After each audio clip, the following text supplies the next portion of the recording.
Good day, dear students. I am Chimidonov Sergei Nikolaevich, the head of Human Anatomy Department in Samara State Medical University. Today we'll talk about anatomy of brain stem. So the brain encephalon occupies the cavity of the skull, and its shape corresponds in outline to the inner contours of the cranial cavity.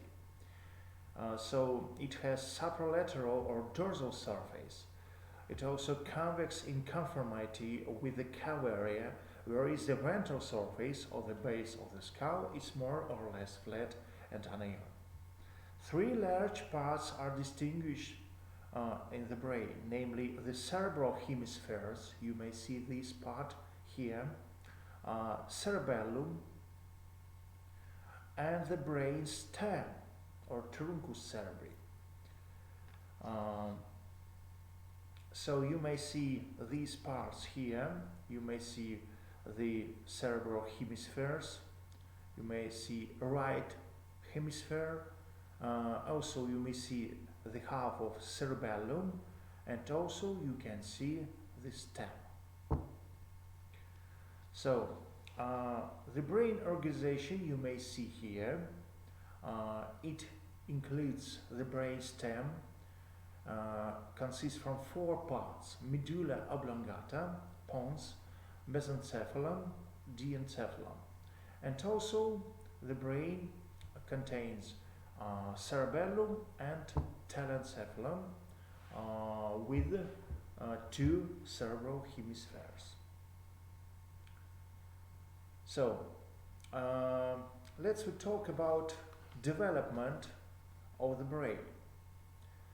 At the early stage of the development, the neural tube is subdivided in two parts corresponding to the brain and the spinal cord. The anterior expanded part, the rudiment of the brain, is divided by constrictions in the three primary cerebral vesicles situated one next to the other: anterior or forebrain, or prosencephalon, it's in Latin, middle part or midbrain, and also we talk in Latin mesencephalon, and posterior or hindbrain or rhombocephalon. So you may see these three parts here on this picture. This is prosencephalon or forebrain. In red color you may see mesencephalon, it's in Latin, or midbrain in English, and in pink color you may see rhombocephalon or hindbrain. So the anterior vesicle is clothed in front by a lamina terminalis. This stage of three vesicles transformed during subsequent differentiation into five vesicles. And you may see five vesicles here, which give rise to the five main parts of the brain. At the same time, the neural tube curves sagittally. You may see here. A dorsally convex cephalic flexure forms first in the region of the midbrain, and then another dorsally convex cervical flexure appears at the junction with the spinal cord rudiment. Between them, in the region of the hindbrain, forms a third ventrally convex curvature, the pantine flexure. You may see the pantine flexure here.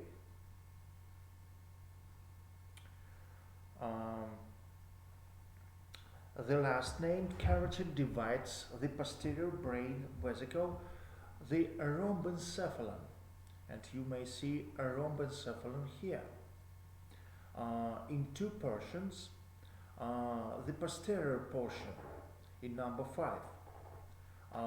The myoencephalon transforms finally into the medulla oblongata, while the anterior portion in number 4, you may see it here, develops into the pons or veroli pons.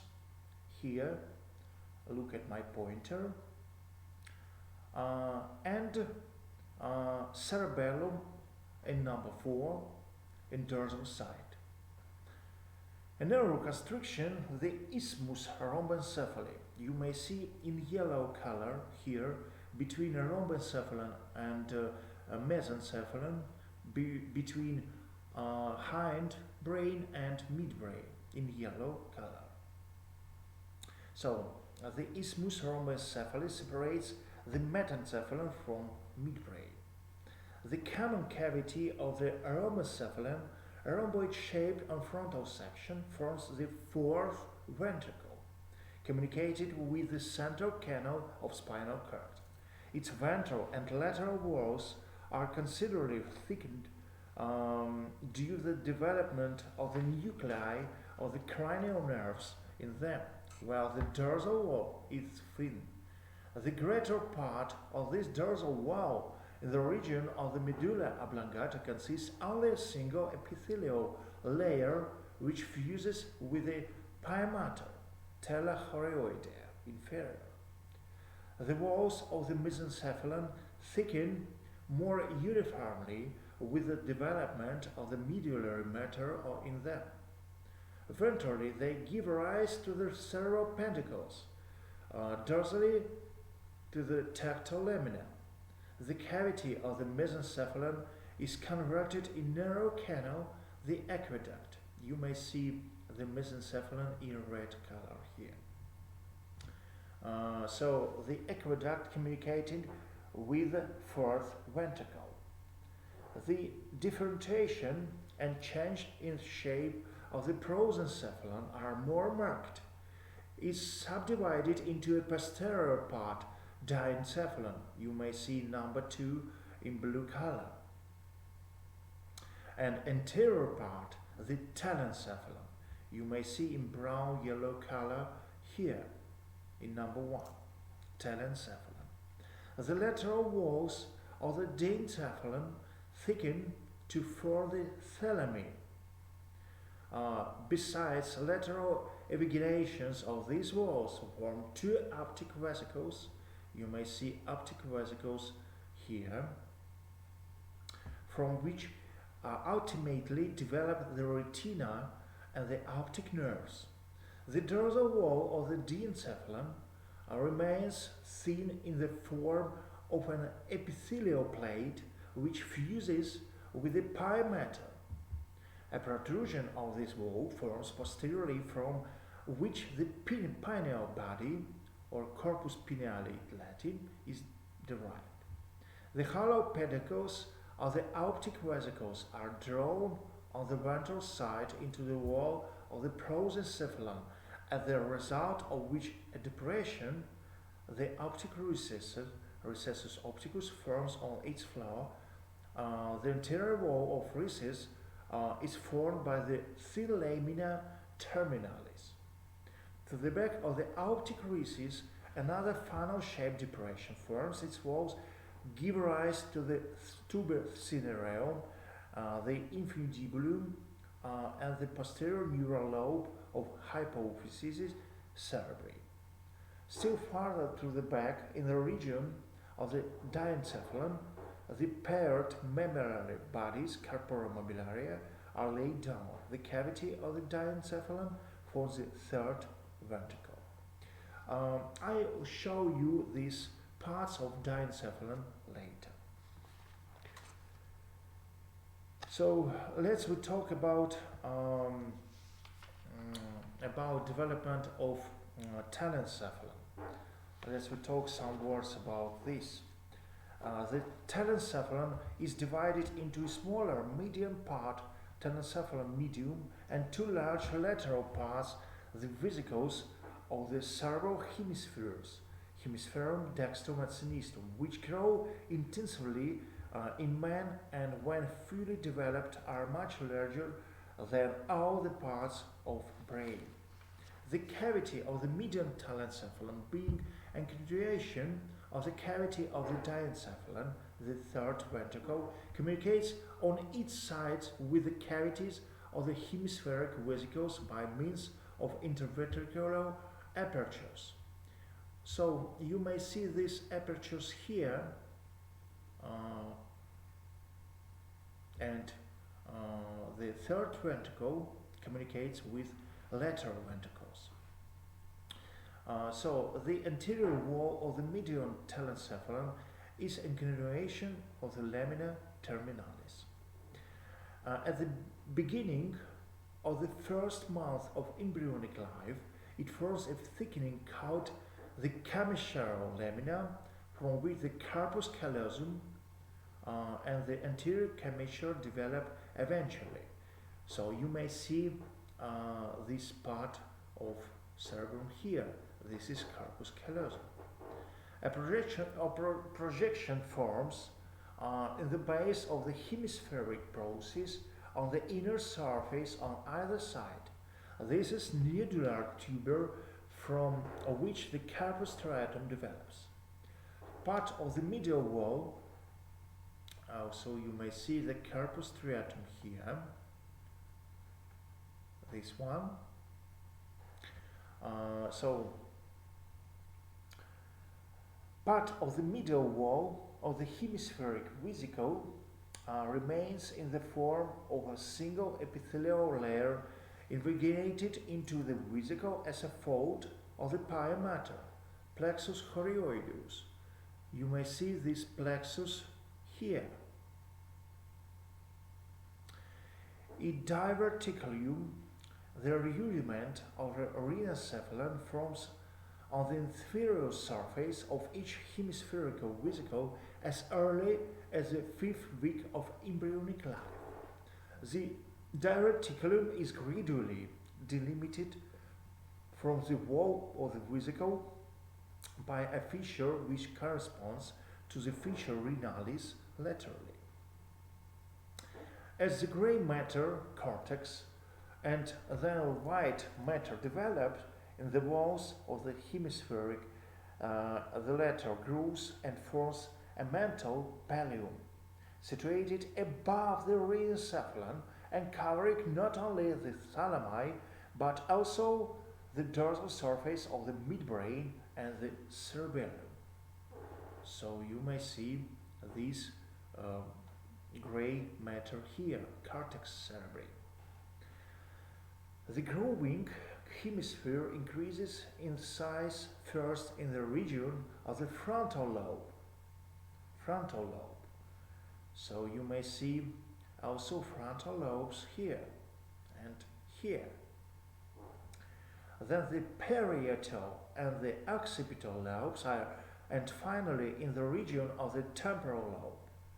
As a consequence, it seems that the pallium rotates as it were about the thalami first, from front to the back, then downward, and finally course over forward to the frontal lobe.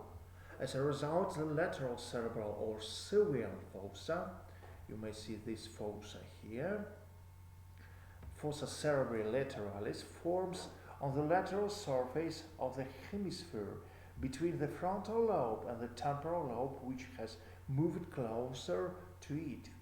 When these two lobes come into intimate contact, this fossa transforms into the lateral cerebral or sylvian sulcus, sulcus cerebri lateralis. You may see this sulcus here. And in details, we will talk about this sulcus when we study telencephalon.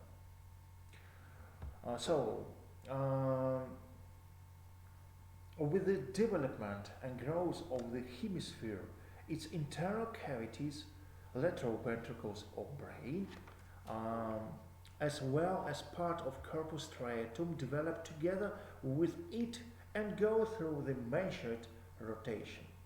This explains the similarity of their shape to that of the hemisphere, the presence of an anterior, central, posterior and inferior parts in the ventricles. The human brain grows intensively in the embryonic period and during the first years of life, when the organism grows vigorously, becomes adapted to the new environment and acquires an erect posture, and when the second verbal signaling system is formed. The growth of the brain is completed by the age of 20 years old. The brain of newborn weighs 340 grams in boys and 330 grams in girls. The brains of an adult male weighs 1 kilogram and 375 grams, and adult female 1,245 grams. So let's talk about parts of brain. So I told you about vesicles of brain. You may see a rhombencephalon in pink color, number 3rd. Rhombencephalon or hindbrain consisting in turn the myoencephalon. You may see number 5 myoencephalon here, or medulla oblongata, it's in Latin, and metencephalon, hindbrain proper. And we talk about develops of cerebellum and pose.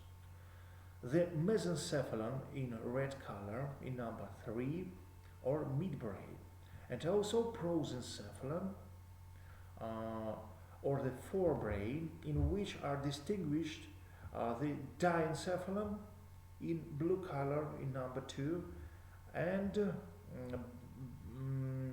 telencephalon. So diencephalon in English is between brain, or telencephalon is and brain.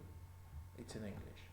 All the parts named with the exception of the cerebellum and telencephalon form the brain stem. Brain stem. You may hear these parts again, brain stem. Besides this part, the isthmus rhombencephaly, as I told you, lying between the rhombencephalon and mesencephalon. So the mesencephalon and the prosencephalon constitute the cerebrum as distinct from the cerebellum. So first we will talk about hindbrain, and we will talk about medulla oblongata.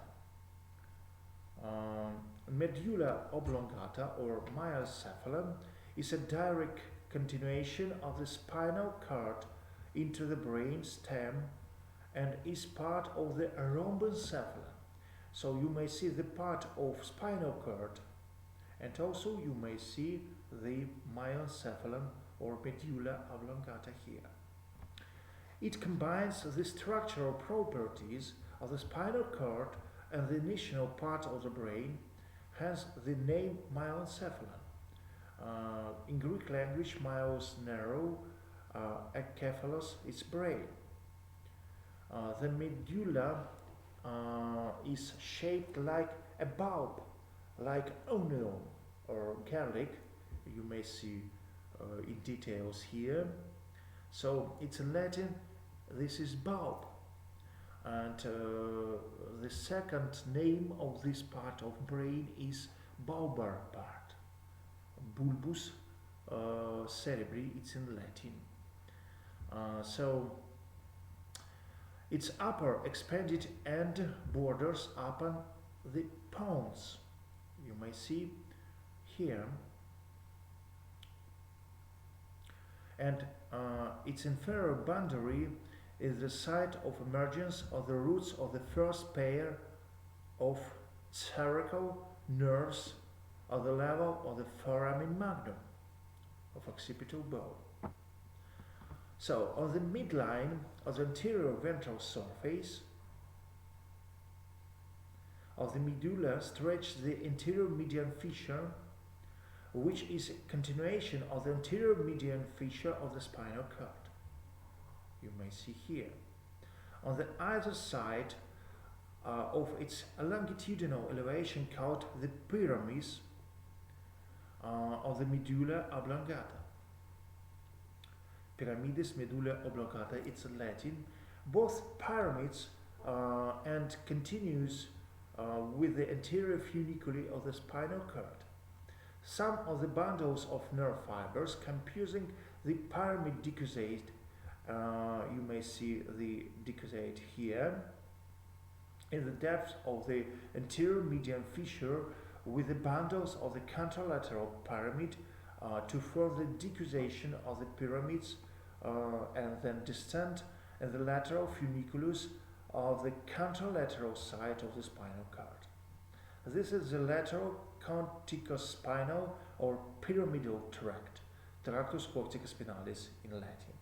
Those bundles which do not descend in the anterior funiculus on their own side and form the anterior corticospinal or pyramidal tract. The pyramids are absent in the lower vertebrates. They appear with the gradual development of the neurocortex and are therefore most developed in men because the pyramidal fibers connect the cerebral cortex, which attains the highest development in men, with the nuclei of cranial nerves and with the anterior horns of the spinal cord. Lateral to the pyramid is an oval swelling, you may see here, aliva, separated from it by fissure anterior lateral sulcus or sulcus. On the posterior dorsal surface of medulla is a posterior median fissure, sulcus medianus posterior, a continuation of the posterior median fissure of the spinal cord. Lateral to it are the posterior funiculi bounded laterally. You may see part of this fissure here. Above the posterior funiculi diverge laterally and pass to the cerebellum to be components of its inferior pedicles, pedunculis cerebellaris inferioris, bounding the rhomboid fossa below. You may see the part of inferior pedunculis here. So, at the inferior angle of the rhomboid fossa, both funiculi acquire the elevation known as a tuberculum nuclei gracilis and tuberculum nuclei cuneati. You may see in schematic drawing here tuberculum nuclei gracile, tuberculum nuclei cuneati. These elevations are formed by gray matter nuclei, called the gracile nucleus and cuneate nucleus. The ascending fibers are the posterior roots of the spinal cord, which pass in the posterior funiculi, terminate in these nuclei, fasciculi of Gowley and Burdach. The lateral surface of the medulla oblongata between the anterolateral and posterolateral fissures corresponds to the lateral funiculus. The 11th, 10th, and 9th, you may see here, 11th, 12th, 10th, and 9th pairs of cranial nerves emerge from the posterolateral sulcus behind the alive. You may see these nerves here. This one is 11th accessory nerve. You may see vagal nerve. It's 10th pair, and you may see glossopharyngeal nerve, 9th pair, and they arise from dorsolateral sulcus. So, the internal structure of medulla oblongata. The medulla oblongata originated in association with the development of the organs of statics and acoustics and the brachial apparatus concerned with respiration and circulation. That's why nuclei of gray matter related to the balancing and coordination of movements and to the control of metabolism are embodied in it. The salivary nucleus, you may see here, salivary nucleus, has the appearance are a carrot lamina of gray matter, open medially. This is hilus. It causes the external building of the alveoli. The alveolar nucleus is connected with the cerebellodentate nucleus and is the intermediate nucleus of balance, which is most pronounced in man whose erect posture needs the most perfect apparatus of balance. The reticular formation, you may see this part here, is formed of interlaced nerve fibers and nerve cells lying between them. The reticular formation of medulla oblongata is connected with the spinal cord. A bundle of descending fibers, the reticulospinal tract, passes from it to the spinal cord.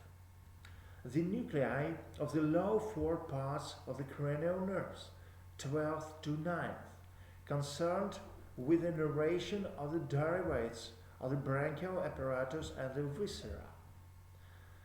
The vitally important respiratory and circulatory centers connected with the nuclei of the vagus nerve. Injury of the medulla oblongata may therefore cause to death. The white matter of the medulla oblongata contains long and short tracts. The long tracts are as follows.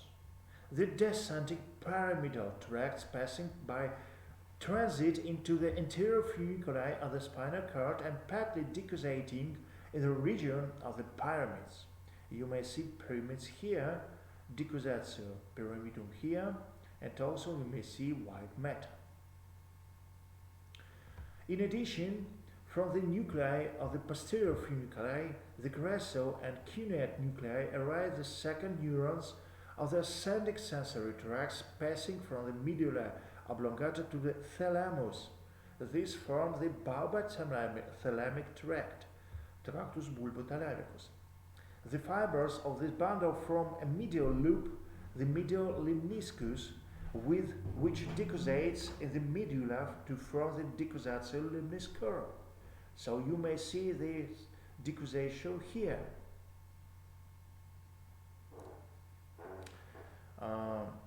Thus, in the medulla oblongata, there are two decussation of the long conduction tracts, namely a ventral or motor decussation, you may see it here, or pyramidal decussation, and dorsal decussation of limniscus, dorsal sensory decussation of limniscus.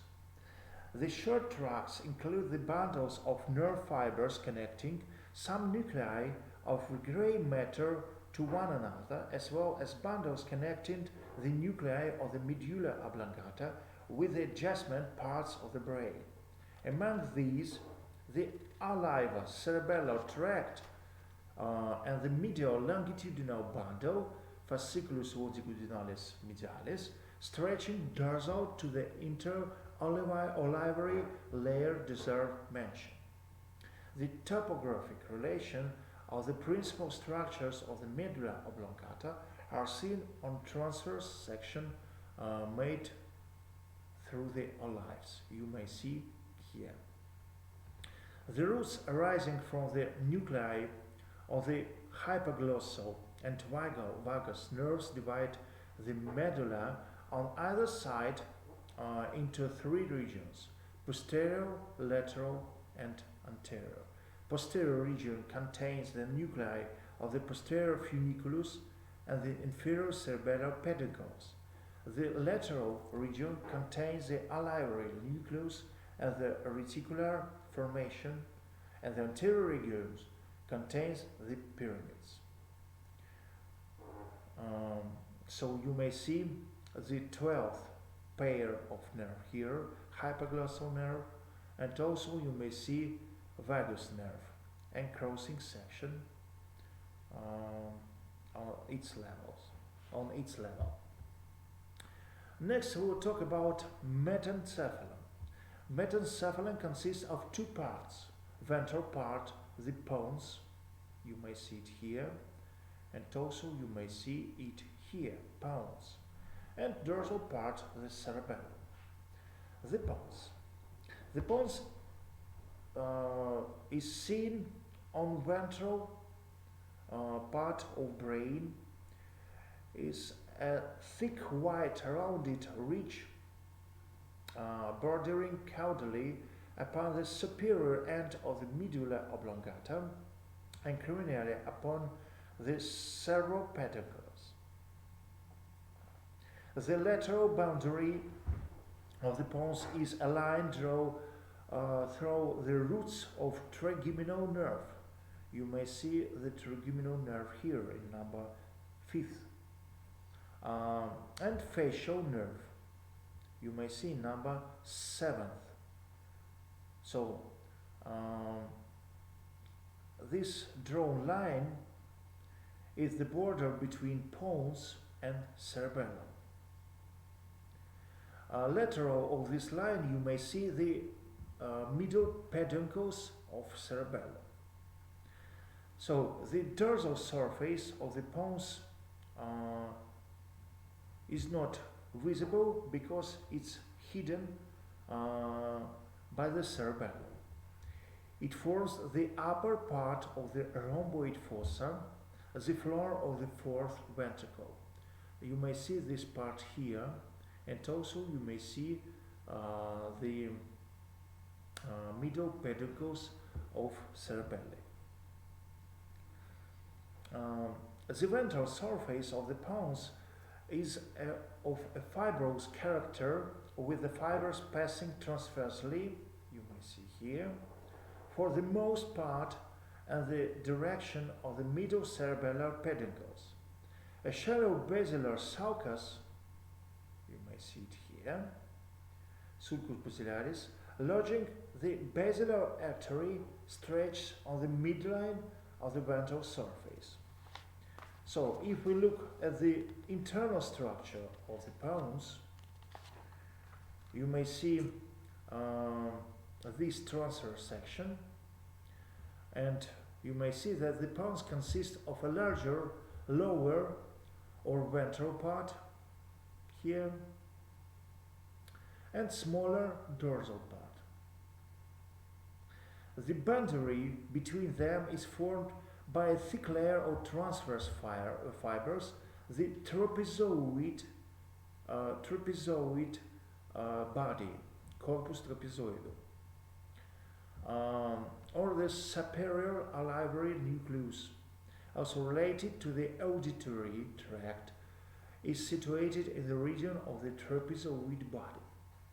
The nucleus is given the latter name because it has a dentate shape similar to that of the salivary nucleus in medulla oblongata. Pars ventralis contains longitudinal and transverse fibers. You may see longitudinal and transverse fibers here.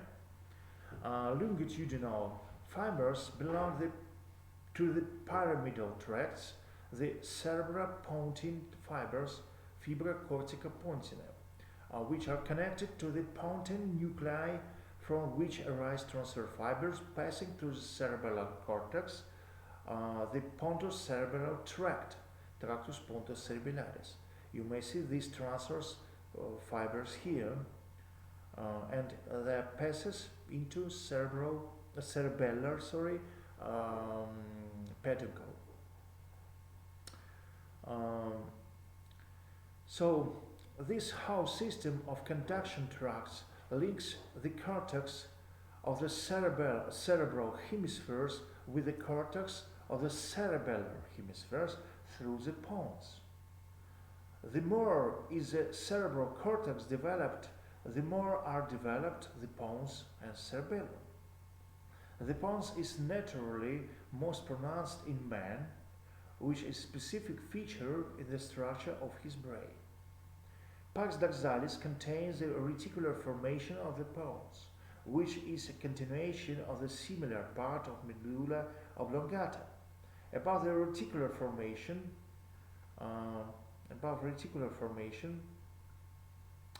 is the floor of the rhomboid fossa, lined with the ependyma. Below the floor lie the nuclei of the cranial nerves, 8 to 5 pairs. The conduction tracts of the medulla oblongata also pass into the pars dorsalis and stretch between the midline of the dorsal nucleus of the corpus trapezoidum. They are component of the medial lemniscus, in which the ascending tracts of the medulla oblongata. You may see medial lemniscus here.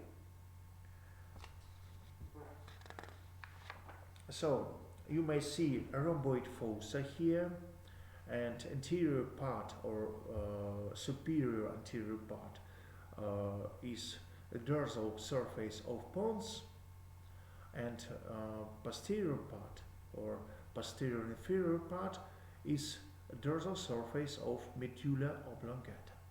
And also you may see the nuclei of cranial nerves here. You may see the cranial nuclei, trigeminal nerve in blue color. This is 5th pair. You may see 8th pair of vestibulocochlear nuclei, and also you may see 6th pair, the nucleus of 6th pair, nucleus motorius of abducens nerve, abduct nerve, and also you may see nucleus of facial nerve here. All these nuclei are situated in pons, and also you may see the nuclei of medulla oblongata. So if we talk about nerves, you may see all these nerves here, and also you may see the name of their nerves. So new pair is nervus terminalis. First pair are nervi olfactory. Maybe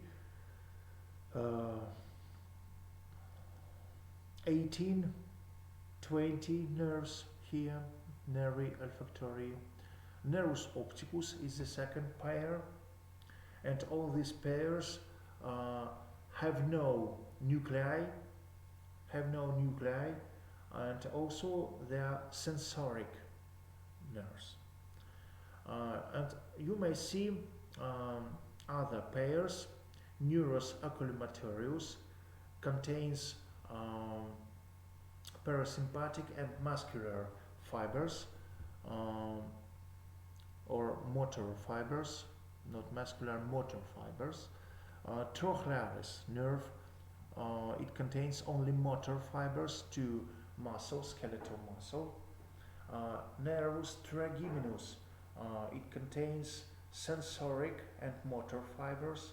6th pair is nervus abducens, it contains only motor fibers. 7th pair, it contains 2 nerves, facial nerve and intermedius nerve. Facial nerve contains only motor fibers, and intermedius nerve contains sensoric and parasympathetic fibers.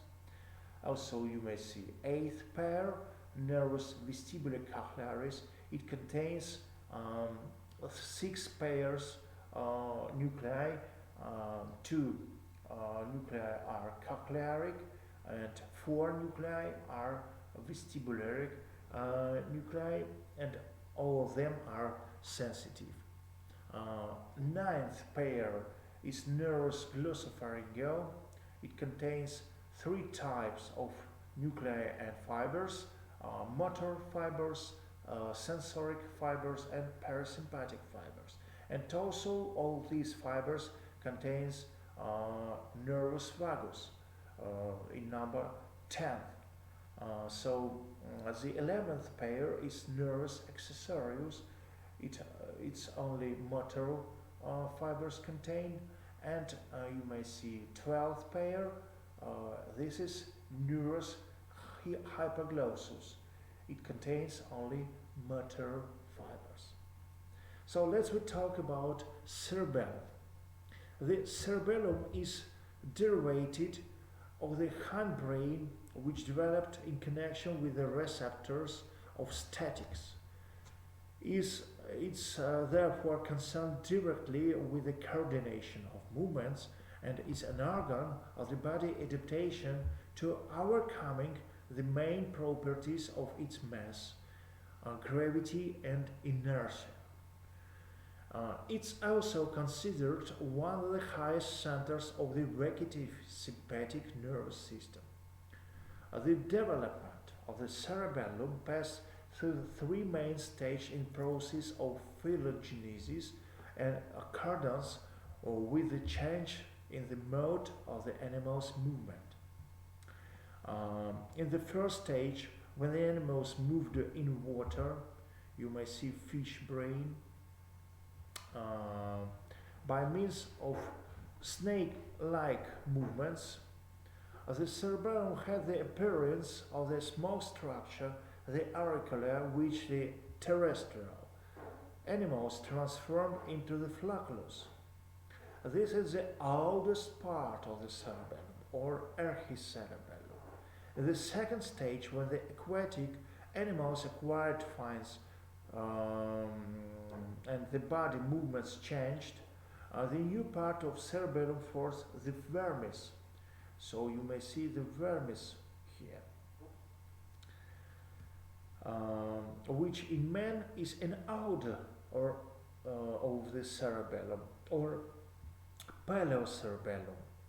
Finally, in the third stage, the cerebellar hemispheres appeared in the terrestrial animals.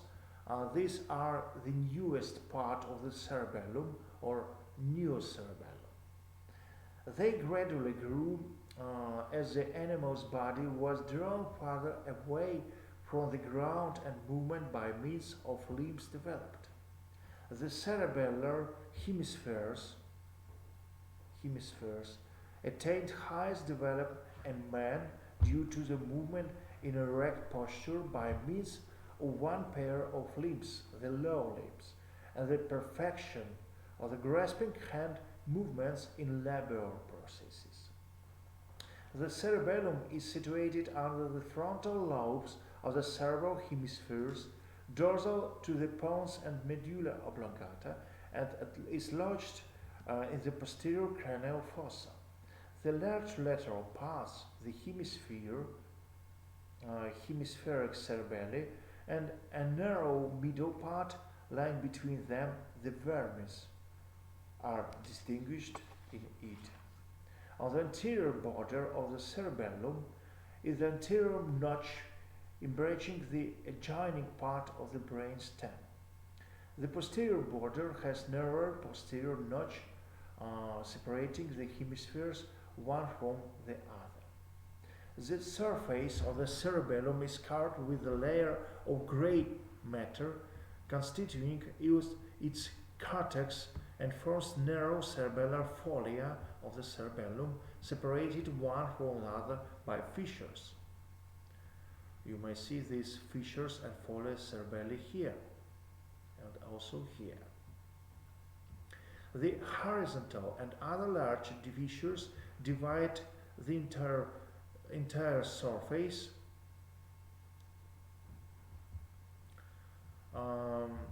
of the cerebellum in two lobes, lobuli cerebelli. Among these, it's necessary to point out the most isolated small lobule, the flocculus. You may see the flocculus here. Flocculus. Lying on the inferior surface of each hemisphere near the middle cerebellar pedicle and the nudulus. You may also see nudulus here, a part of vermis connected with the flocculus. The flocculus is joined to the nodulus by means of a fine strand, the peduncle of flocculus, which is continuous medially with a thin crenate lamina, the inferior medullary velum. Paired nuclei of gray matter are embedded in the white matter of both halves of the cerebellum. On either side of the midline, where the vestigium projects into the cerebellum, is the extreme middle nucleus fascigite. You may see the nucleus fascigite here.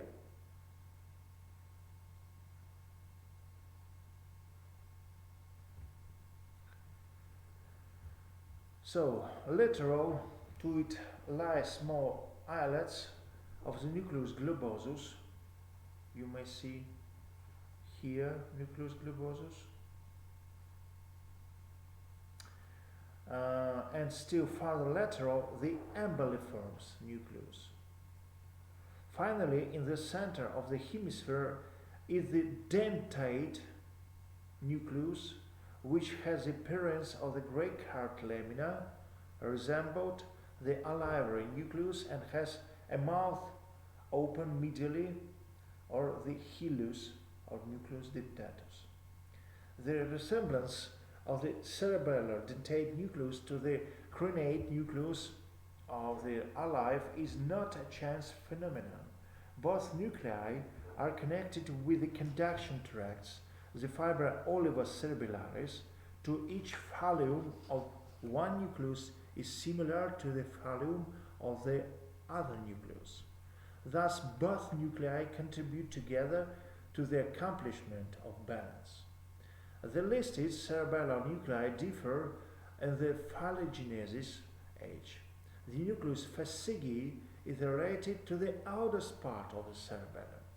The flocculus archicerebellum, which is connected with the vestibular apparatus, and also I repeat that this is nucleus fascigui.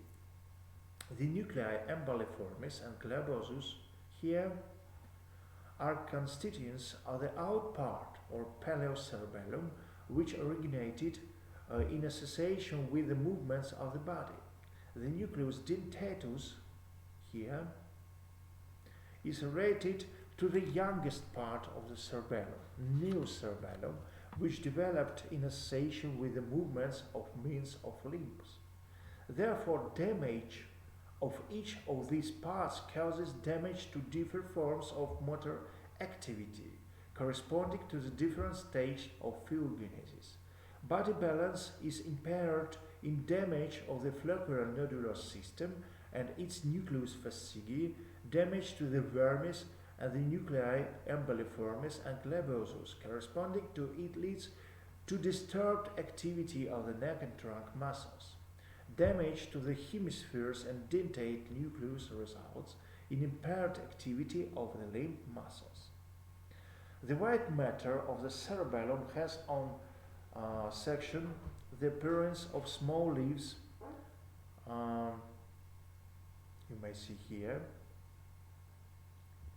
of a plant which correspond to each phallum, covered on the periphery by a cortex of gray matter.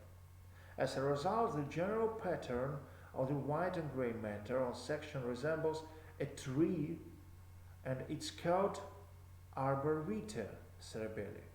This names the tree of life, or arbor vitae, you may see here. So the white matter of the cerebellum is composed of different types of nerve fibers. Some of them link the folia and lobules, others pass from the cortex to the nuclei embedded within the cerebellum, still others connect the cerebellum with the adjoining parts of the brain. The last mentioned fibers are components of the three pairs of cerebellar pedicles. So you may see cerebellar pedicles here. This small part are superior, the great part is middle part or middle cerebellar pedicles, and the posterior cerebellar pedicles. The inferior cerebellar pedicles. The inferior cerebellar pedicles pedunculi cerebellaris inferiores, running to the medulla oblongata, convey to the cerebellum the tractus, spina cerebellar or flexic tract, or posterior spina cerebellar tract. The fibra arcuate externa from the nuclei of the posterior funiculi of the medulla oblongata, and the fibra olivocerebellaris from the oliva. All these fibers and in the cortex of the vermis and hemispheres. In addition, fibers pass in these peduncles from the nuclei of the vestibular nerve and end in the nucleus fasciae. These fibers convey to the cerebellum impulses from the vestibular apparatus and the proprioceptive fluid. As a result, it becomes a nucleus of proprioceptive sensation concerned with automatic correction of the motor activity of the other parts of the brain. Descending tracts also pass in the opposite direction and the inferior peduncles. From the nucleus fasciae to the lateral vestibular nucleus, and from this nucleus to the anterior horns of the spinal cord, the vestibulospinal tract. The cerebellum produces an effect of the spinal cord through this tract. The middle cerebellar peduncles contain fibers passing from pontine nuclei to the cerebellar cortex. The pontocerebellar tracts, the conducting pathways to the cerebellar cortex, arise in the pontine nuclei and are a continuation of the corticopontine fibers, which terminate in the nuclei of the pons after decussation.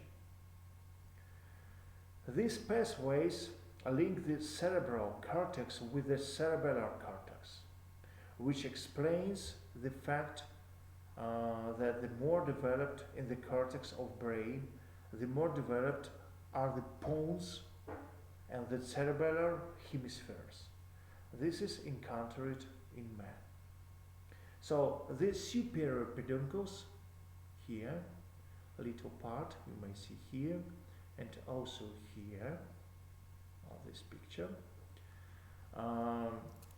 So the superior peduncles, pedunculi cerebellaris superioris, it's in Latin, running to the tactile lamina of mesencephalon or midbrain, consist of nerve fibers stretching in both directions. To the cerebellum first, the anterior cerebellar or Gower's tract or tractus spina cerebellaris anterior, and from the cerebellar dentate nucleus to the tectum, the cerebellar tegmental tract, which after decussation terminates in the red nucleus of and thalamus. The cerebellum receives impulses from the spinal cord through the first tract and sends impulses to the extrapyramidal system along the second tract, and thus it itself has influence of the spinal cord through this system. So next, we talk about isthmus rhomencephaly. You may see some parts of isthmus rhomencephaly here, and also here. Isthmus rhomencephaly is the junction of the rhomencephalon with the mesencephalon. Its components are as follows: the superior cerebellar peduncles. You may see these peduncles here. The superior medullary velum here, it's cutted. A superior medullary velum stretched between these peduncles, anterior or superior peduncles of the cerebellum, and also trigonum lemnisci, formed by the auditory fibers passing to the lateral lemniscus. The gray-colored triangle is bundled by the inferior quadrigemal brachium anteriorly, you may see here, by the superior cerebellar peduncle posteriorly, here, and cerebral pedagogue laterally here, this one. The last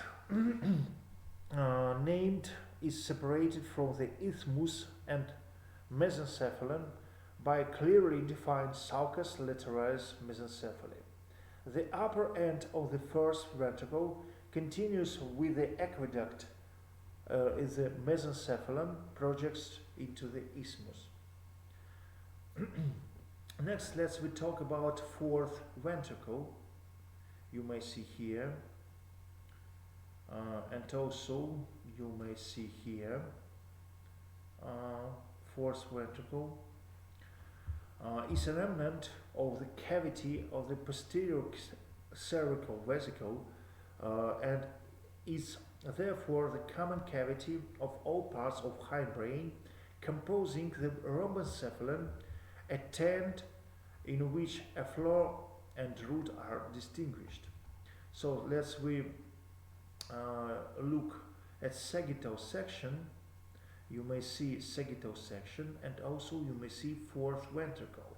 You may see the tent of fourth ventricle and or root, and you may see the floor or a rhomboid fossa. And also you may see velum medullaris superius and inferius. So the floor or base of this ventricle is shaped like a rhombus, I told you, which seems to be pressed into the posterior surface of the medulla and pons. It's termed the rhomboid fossa. The apex of the root just out into the inferior surface of the cerebellum, and you may see here. The central canal of spinal cord opens into the posterior inferior angle of rhomboid fossa, while in the anterior superior angle of the fossa communicates with the aqueduct. The lateral angles terminate as two blind lateral recesses of the fourth ventricle, recessus lateralis ventriculi coacti, covering ventrally around the inferior cerebellar pedicles. The root of the fourth ventricle, tegmen ventriculi coacti, is tent-like or fasciculum and is composed of two medullary villi, velum medullare superior, stretched between the superior cerebellar pedicles, and velum medullare inferior, a paired structure adjacent of the floccular pedicles. Part of the roof between the villi consists of the cerebellar matter. The inferior medullary velum is supplemented by a layer of the pia mater telechorioida ventriculi coacti. You may see it here. Covered on the inside by a layer of epithelium, lamina chorioida epithelialis, a rudiment of the posterior wall of the posterior cerebral vesicle. Telechorioida completely closes the cavity of the ventricles first, but in the process of development, three openings form in it. Immediate aperture, apertura mesenchyma, this is foramen in the region of the inferior angle of rhomboid fossa, and two smaller lateral aperture mesenchyma and two smaller lateral apertures in the region of the lateral recesses of the ventricle, apertura lateralis lusca. By means of these apertures, the fourth ventricle communicates with the subarachnoid space of the brain, as a result of which the cerebrospinal fluid from the cerebral ventricles enters the intermeningeal spaces. Cerebrospinal fluid accumulating in the ventricles of the brain in constriction of the obliteration of these apertures in inflammation of meningitis cannot drain into the subarachnoid space and hydrocephalus develops. So next we'll talk about rhomboid fossa in details. Rhomboid fossa has 4 sides, 2 superior and 2 inferior, according to its shape, like rhombus. The superior sides are bounded by 2 superior cerebellar pedicles. You may see these pedicles here. The inferior sides are bounded by 2 inferior cerebellar pedicles. On the midlines of the rhombus from the superior to inferior angle stretches the sulcus medianus, which divides the rhomboid fossa into right and left halves. You may see this sulcus here and right and left halves here. On either side of the sulcus is an elevation, the eminentia medialis, you may see here, eminentia medialis, formed by an aggregation of gray matter. The eminentia medialis gradually narrows downward and is continuous with the hypoglossal triangle. You may see this triangle here, under which the nucleus of the hypoglossal nerve. You may see this nucleus in a red color. Lateral to the lower part of this triangle, this is a small triangle with gray color, and it calls vagal triangle or trigonum nervi vagi, in which the vegetative nucleus of the vagal nerve is embedded. About the eminentia medialis has a swelling the facial colliculus.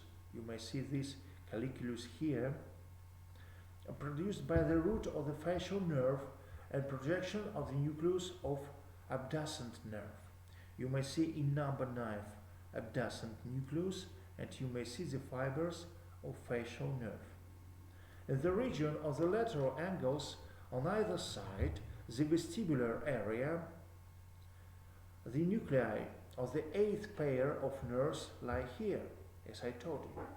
Some of the fibers emerging from them pass across the rhomboid fossa from the lateral angles to the median sulcus in the form of horizontal bands, stria medullaris. You may see the stria here. This stria divides the rhomboid fossa into superior and inferior halves and corresponding to the junction of the medulla oblongata of the pons. So the gray matter of the spinal cord is continuous with the gray matter of the brain stem and partly spreads at the rhomboid fossa and on the wall of the aqueduct and partly breaks up into the nuclei of the cranial nerves or into nuclei of the bundles of the conduction tracts. So,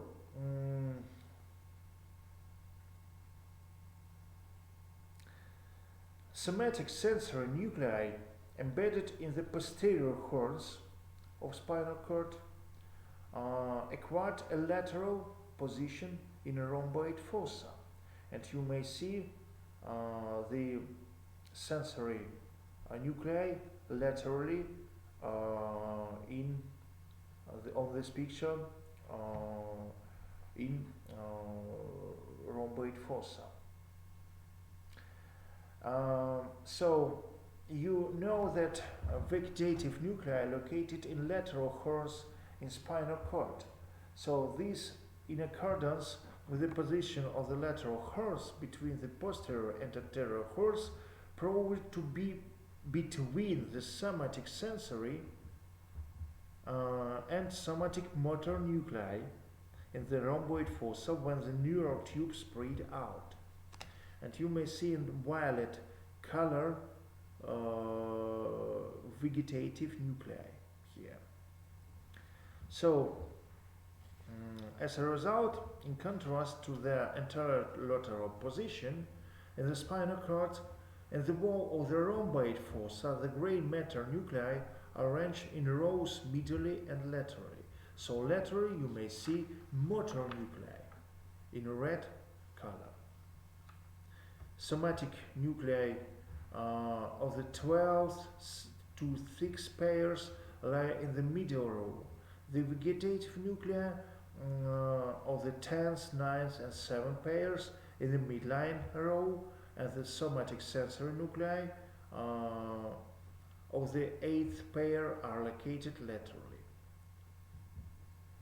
Projection of the cranial nerve nuclei onto the rhomboid fossa. So you may see the 12th pair, the hypoglossal nerve in red color. You may see number 18 has a single motor nucleus located in the inferior part of rhomboid fossa, deep in the hypoglossal triangle. The 11th pair, the accessory nerve, has 2 nuclei. Both are motors. One is located in the spinal cord. You may see in number 19 here in my pointer.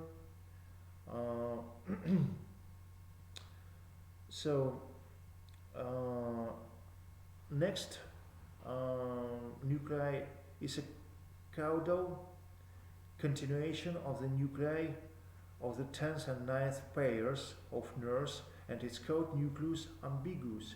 You may see this nucleus here in number 16. The 10th pair, the vagus nerve, has the following 3 nuclei. Sensory nuclei of the tractus solitarius lies next to the nucleus of hypoglossal nerve. You may see this in blue color in number 21 here.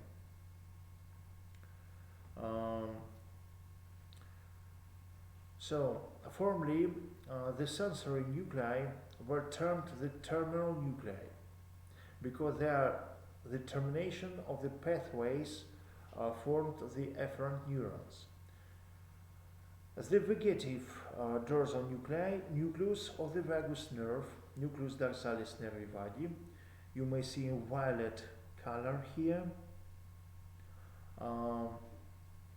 lies in the same region, trigonum nervi vagi. So motor nucleus ambiguus is common with the nucleus of the 9th pair, and it's embedded to the reticular formation deeper than the dorsal nucleus. The 9th pair, the glossopharyngeal nerve, nervus glossopharyngeus, also contains 3 nuclei. Sensory nucleus of the tractus solitarius lies lateral to the nucleus of the hypoglossal nerve. You may see in blue color here, it's common nucleus. The vegetative sensoric nucleus is inferior salivary nucleus, nucleus salvatorius inferior in number 12. Its cells are scattered in the reticular formation of the medulla oblongata between the nucleus ambiguus and the alveolar nucleus. And motor ambiguous nucleus is common with vagus and accessory nerves. The 8th pair, the auditory nerve, nervus vestibulocochlearis, or nervus octavus, has numerous nuclei which are projected onto the lateral angles of the rhomboid fossa in the vestibular area. The nuclei are separated in 2 groups according to the 2 divisions of the nerve. One division of the nerve part cochlearis, the cochlear nerve or nerve of hearing proper, has 2 nuclei, dorsal one and ventral.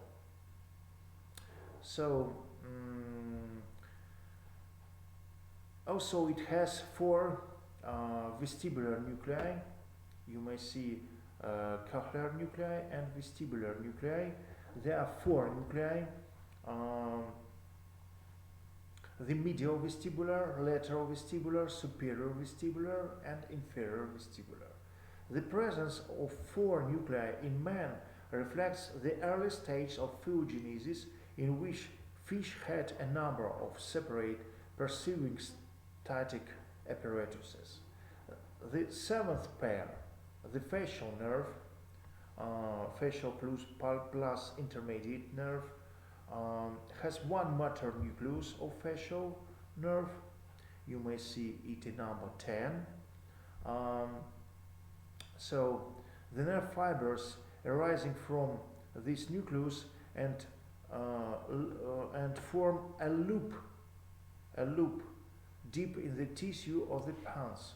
This loop protrudes the rhomboid fossa as a facial calicularis, and you may see this loop in number 11. The nervus intermedius, second part of seventh pair, whose course is intimately connected with that of the facial nerve, has two nuclei.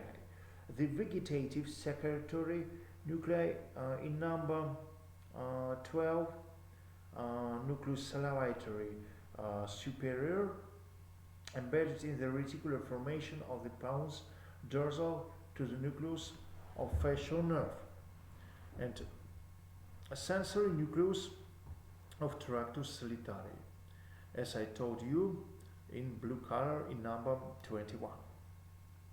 The sixth pair, this abducent nerve, nervus abducens, you may see number 9,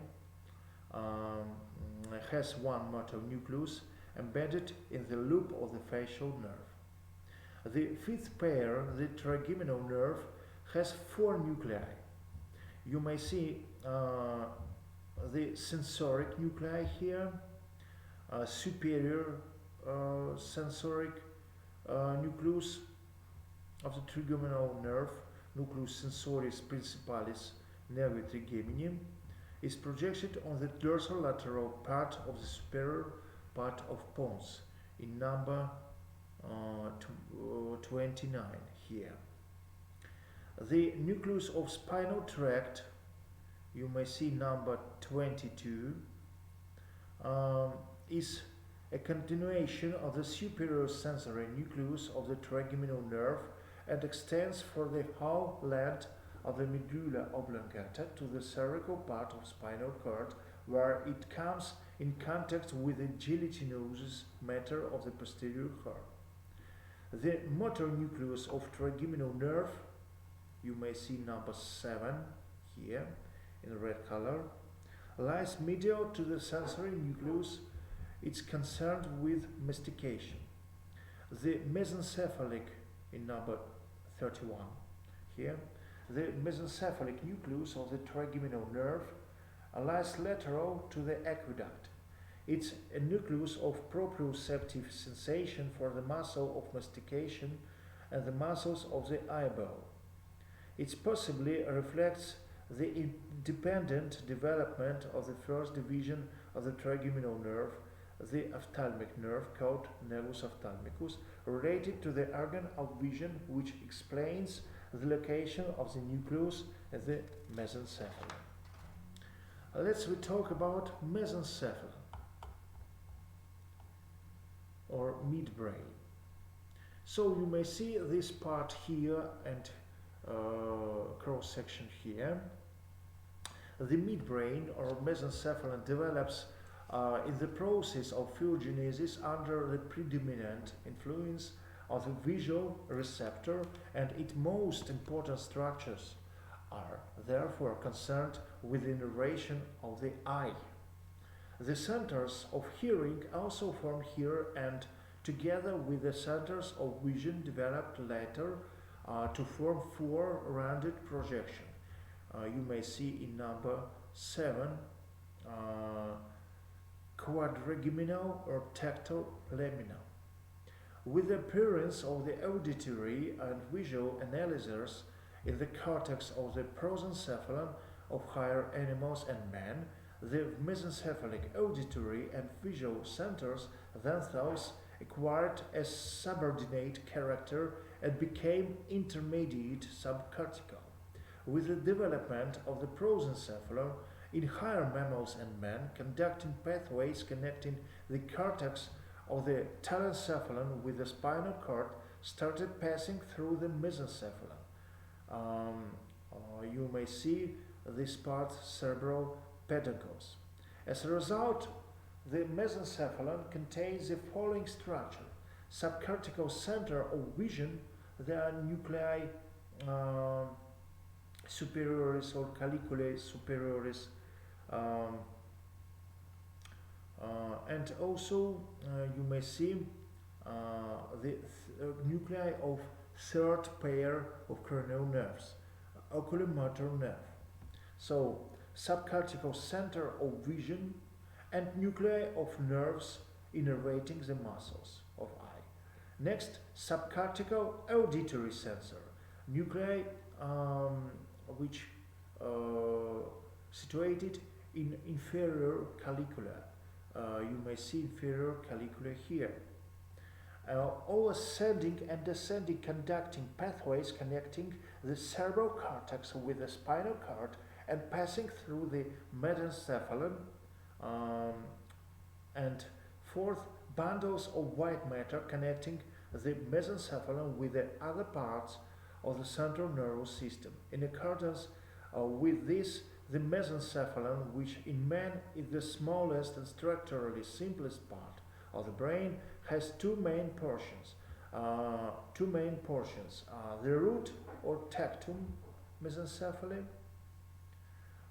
in which subcortical auditory and visual centers are located, and the cerebral pedicles, in which the conducting tracts mainly pass. You may see these pedicles here. The dorsal part of the root of the mesencephalon or tectal lamina is concealed under the posterior end of the corpus callosum and is subdivided by two transcending grooves, transverse and longitudinal, into four Y elevations, bodies of caliculae arranged in pairs. The two superior pairs are the subcortical visual centers. Both inferior caliculae are subcortical auditory centers. The pineal body in number 8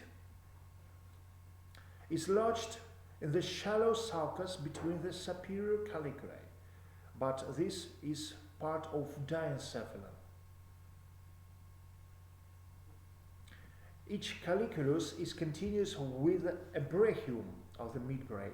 You may see the brachium in number 11, brachium of caliculi superioris, and number 12, brachium of caliculi inferioris.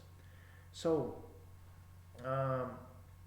the superior brachium passes under the thalamic pulvinar to the lateral geniculate body. You may see the lateral geniculate body in number medially than number 10. You may see under my pointer. So the inferior brachium passing along the superior margin of the trigonum lemnisci to the lateral mesencephalic sulcus sinks under the medial geniculate body, corpus geniculatum mediale. You may see the caliculus inferior and brachium caliculi inferior here, and also you may see medial geniculate body. The ventral part, the cerebral pedicles, contains all the conducting pathways stretching to the prosencephalon. The cerebral pedicles are two thick, semi-cylindrical white curds of a clearly detectable longitudinal fibrous structure with slightly spirally curved fibers. They stretch from the superior margin of the pons upwards laterally, diverging at an angle of almost 80 degrees, and then sink into the tissue of the cerebral hemispheres. At the entry into the hemispheres, the optic tract crosses the pedicles. The cavity of the mesencephalon, remnant of the primary cavity of the middle cerebral vesicle, is called the cerebral aqueduct, and you may see number 18 here. Aqueduct of Sylvius. Its narrow canal, 2 cm in length, lined with ependyma, and connects the fourth ventricle with third ventricle. The aqueduct is bounded dorsally by the tectal lamina and ventrally by the tegmentum of the cerebral pedicles. The internal structure of mesencephalon has following 3 main parts of the brain. So the tectal lamina, we talked about this part. The tegmentum, you may see this part here between tectum and pedicles, and you may see the ventral part or cerebral pedicles here. In accordance with the development of the mesencephalon under the influence of the visual receptor, it contains different nuclei related to innervation of the eye. In low vertebrates, the 2 superior caliculae, you may see these caliculae here, in number 2. 2 superior caliculae are the main site of termination of the optic nerve and are the visual center. With the transposition of the visual centers into the prosencephalon in mammals and in man, the persisting connection of the optic nerve to the superior caliculus is important only for reflexes. The fibers of the lateral lemniscus terminate in the nucleus of the inferior caliculus and the medial geniculate body. And I show you these parts here. Calicular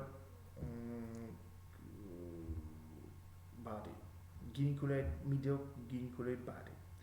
The tectal lamina has 2-way connection with the spinal cord through the spinotectal tract and the tectobulbar and tectospinal tracts. After decussating in the tegmentum, the tectospinal tracts pass to the muscular nuclei located in the medulla oblongata and the spinal cord. This is the visual auditory reflex tract which is mentioned above the description of the spinal cord. The tectal lamina can therefore be regarded as a reflex center for different types of movements occurring mainly due to the effect of visual and auditory stimuli. The cerebral aqueduct is surrounded by central gray matter. You may see number 19. Function related to the vegetative system. In this matter, under the ventral wall of the aqueduct in the tegmentum are embedded the nuclei of 2 cranial motor nerves, oculomotor, third pair on the level of the superior caliculae, and the trochlear nerve, 4th pair, but we can't see the nuclei. We also we only can see the trochlear nerve here. So the nucleus of the oculomotor nerve, you may see number 6, consists of several parts according to innervation of several muscles of 2 eyeballs.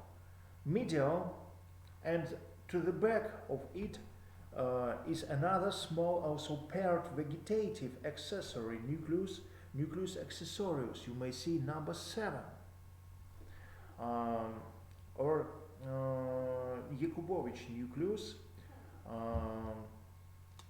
and so you may see unpaired median nucleus here. So oculomotor nerve is related to the parasympathetic system. You may see to these nuclei accessories and impaired nuclei which are related to the parasympathetic system.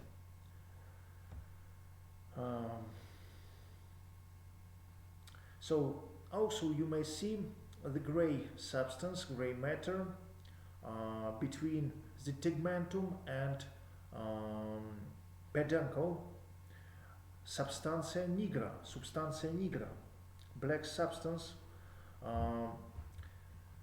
You may see this nucleus with pigment melanin contained in its nerve cells.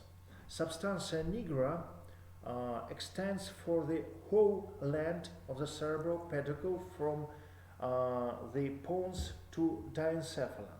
In function, it's related to extrapyramidal system.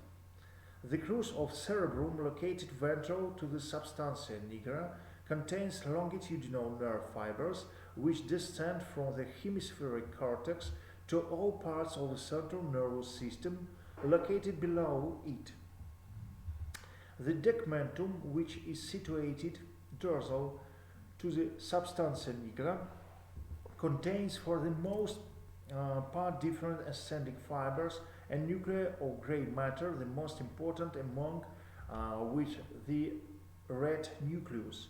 You may see a red nucleus here. This elongated sausage-shaped structure extends in the tegmentum of the midbrain from the hypothalamic region of the diencephalon to the inferior colliculi, where it gives rise to an important descending rubber spinal tract, tractus rubrospinalis, connecting the red nucleus with the anterior horns of the spinal cord. On emerging from the red nucleus or the rubber spinal tract decusates with the collateral tract and the ventral part of the median suture to form the ventral tegmental decussation or furrow decussation. The red nucleus is a very important coordinating center of the extrapyramidal system and is connected to all its other parts. It receives fibers from the cerebellum which pass to it in the superior cerebellar peduncles after their decussation under the tactile lamina ventral to the cerebral aqueduct, as well as from the pallidum, the most distally located and the oldest of the cerebral ganglia, which are components of the extrapyramidal system. Owing to this connection, the cerebellum and the extrapyramidal system affect the whole skeletal musculature through the red nucleus and the rubber spinal tract arising from it and induce unconscious automatic movement. In addition to distending longitudinal fibers, the tegmentum contains ascending fibers forming the midbrain continuations of the medial and lateral lemnisci. So you may see medial lemnisci here. All sensory tracts except for the visual and the olfactory ascend in these lemnisci to the cerebrum. The reticular formation, you may see a reticular formation here, and the medial longitudinal bundle are also continuous with the tegmentum of the midbrain. The medial longitudinal bundle takes its origin in different parts. One part arises from the vestibular nuclei, passes on either side of the midline directly under the gray matter of the floor of aqueduct and the fourth ventricle, and consists of the ascending and descending fibers running to the nuclei of the third, fourth, sixth, and ninth cranial nerves. The medial longitudinal bundle is an important association pathway that connects different nuclei of the nerves of the eye muscles which causes the conjoint movements of the eyes in deviation to the side. Its function is also bondsman with movements of the eyes and head in simulation of the equilibrium apparatus. So next we talk about prosencephalon and forebrain. So the forebrain develops in association with the olfactory receptor and is at first in aquatic animals a purely olfactory part of the brain, rhinencephalon. With the change of animals from life in water to life in the atmosphere, the role of the olfactory receptor grows. With the help of this receptor, it becomes possible to perceive the presence in the air of chemical substances which make the animal aware from a far distance of prey, danger, and other vitally important natural phenomena. This is distance receptor.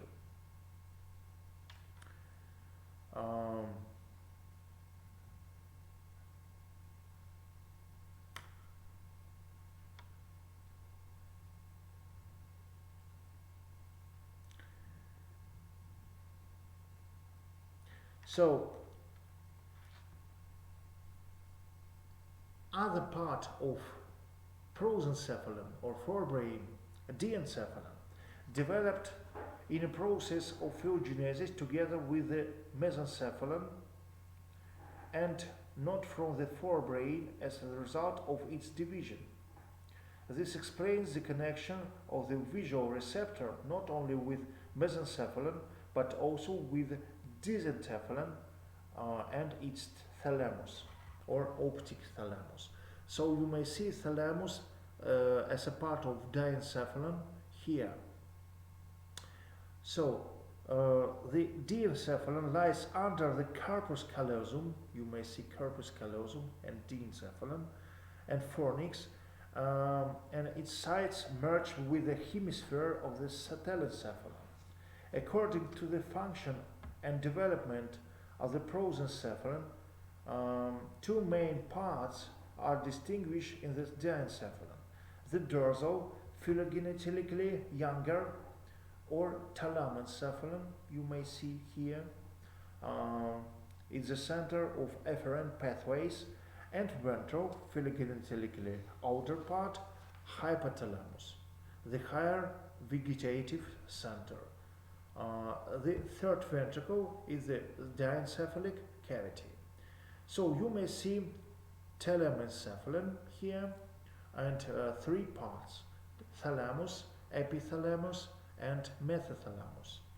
The thalamus is a large paired mass of gray matter in the lateral walls of the diencephalon on either side of the third ventricle.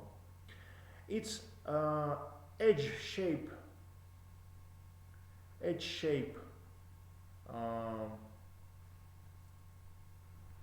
with the interior and tapered to form the anterior tubercle, the posterior end expanded and thickened and forms the pulvinar. So you may see pulvinar thalami number 9, and also you may see it here in this MRI investigation. The separation into the anterior end and the pulvinar corresponds to the functional division of the thalamus into center of the efferent tracts and the center of vision, posterior end. The dorsal surface is covered with fine layer of white matter, stratum zonale. Its lateral surface faces the cavity of the lateral ventricle and is separated from the adjacent caudate nucleus by the terminal sulcus. You may see the terminal sulcus here, and you may see also the caudate nucleus of telencephalon. This sulcus is a border between diencephalon and telencephalon. A band of brain matter, the stria terminalis, passes in the sulcus. So, The thalamus is a great functional has great functional significance. Uh,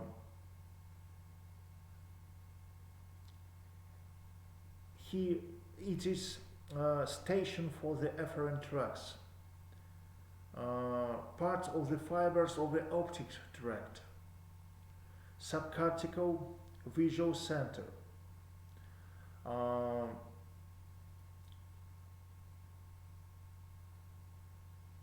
so next we talk about epithalamus. You may see epithalamus here. So it contains epiphysis. You may see number 8. Also habenulae, triangle area, trigonum of habenulae. So the pineal body is related to the endocrine glands in structure and function. Bounding posteriorly into the mesencephalic region, it's lodged in the groove between the superior caliculi here of the tactile lamina, forming as it were a fifth caliculus. Dorsally, the pineal body is suspended on the habenulae, while ventrally it's joined with the medullary lamina, which carrying posteriorly is continuous with the tactile lamina. The carving of the lamina forms the posterior commissure, commissura posterior. Between this commissure and habenular commissure is small pineal recess. You may see this pineal recess here, and also you may see corpus pineale, pineal body here on this picture. So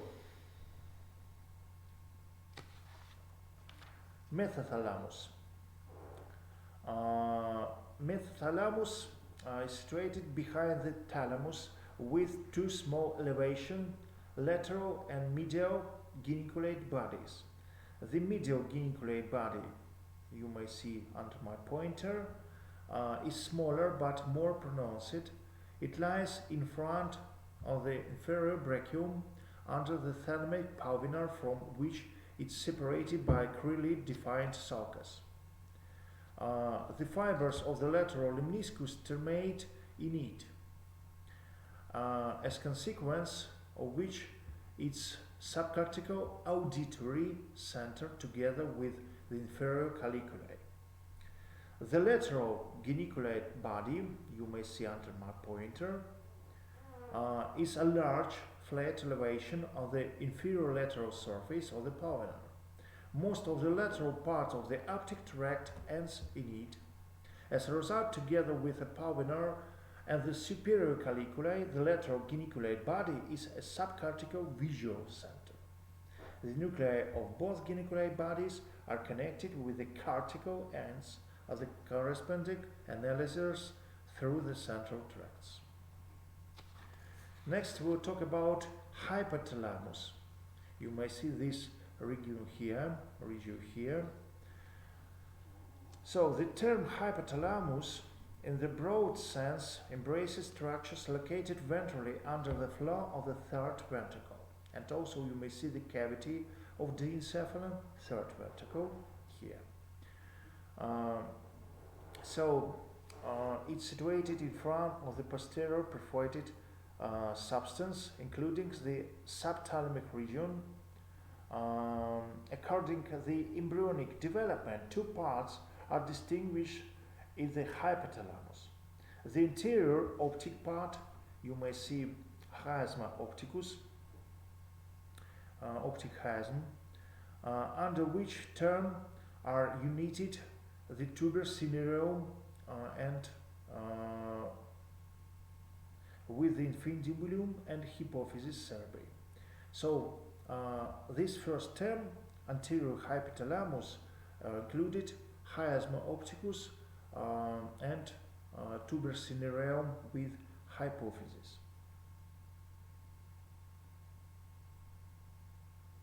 And posterior part is olfactory part consisting of the mammillary bodies.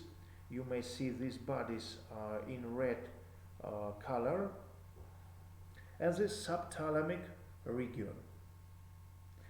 Tuber cinereum located in front of the mammillary bodies. You may see here and orange color here.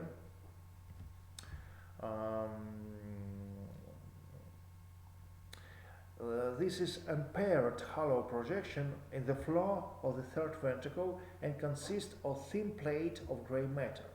The apex of the tuber is tapered to form a narrow hollow infundibulum on those blind, and the hypophysis cerebri of the pituitary gland lodged in depression of the sella turcica.